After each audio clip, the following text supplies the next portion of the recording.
ఏంటి వర్క్ చేయకుండా ఇక్కడ కూర్చున్నారు? నువ్వెక్కడ నన్ను వర్క్ చేయనిస్తున్నావే, చెడగొడుతున్నావు. అది కాకుండా నన్ను కొట్టిస్తున్నావు కూడా. నేనెక్కడ కొట్టించానండి? నువ్వే కదా పక్కింటికి వెళ్ళి చూడమన్నావు. నేను వెళ్ళినప్పటికీ డోర్ వేసి ఉంది. మళ్ళీ సమానత్వం పోద్దని డోర్ ఓపెన్ చేసి చూసా.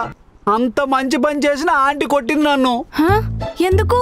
నేను డోర్ ఓపెన్ చేసినప్పటికీ ఆంటీ చీర మార్చుకుంటుంది.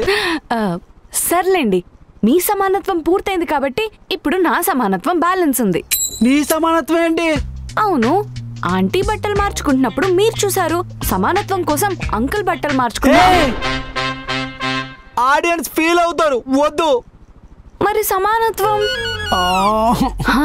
ఒక పని చేయండి, ఆంటీ బట్టలు మార్చుకున్నప్పుడు మీరు చూసారు కదా, సమానత్వం కోసం అంకుల్ బట్టలు మార్చుకున్నప్పుడు కూడా మీరు చూసేయండి. అప్పుడు సమానత్వం పూర్తయిపోతుంది.